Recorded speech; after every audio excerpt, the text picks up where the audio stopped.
SCCRESA TV presents in 3, 2, 1, Dateline Schools with your host, Terry Harrington.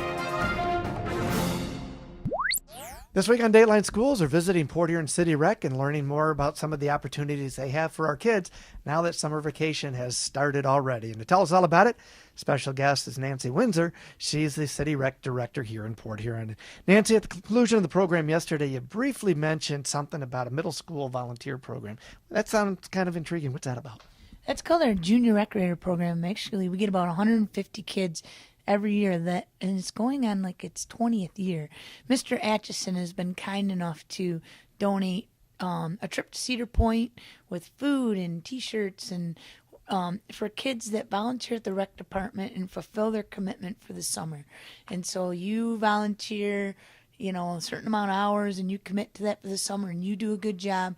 He pays for kids to go to Cedar Point on a big bus, and it's an amazing, amazing program. It gives kids a chance to get work experience that they might not, and also teach them a bit of responsibility. So it's a great program that's free. So, yeah. I know with all the programs that you offer, you have to have a pretty huge staff. Oh, yeah. And I mean, who kind of fills a lot of those roles for you? We have a lot of kids that are in college. I feel very blessed because we have a great full-time staff that do a wonderful job.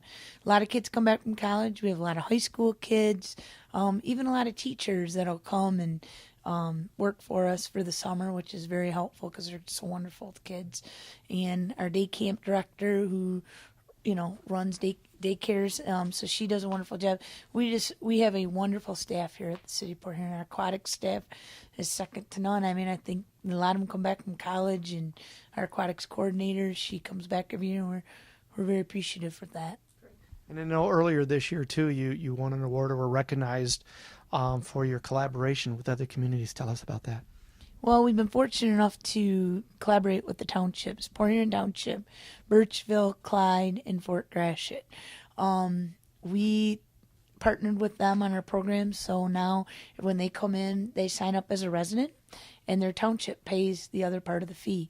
It has been a very successful program, and we really appreciate our partners in the township because without them, obviously, couldn't do it.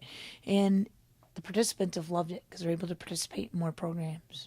Is that kind of unique, or are you seeing other communities around the state doing that? Very unique, and that's why we won our state award that we did. A lot of times you don't see cities and townships collaborating, so I really admire the city and the townships for taking that leap of faith to make our community better and just providing recreation regionally. So, More tomorrow for Dateline Schools. I'm Terry Harrington.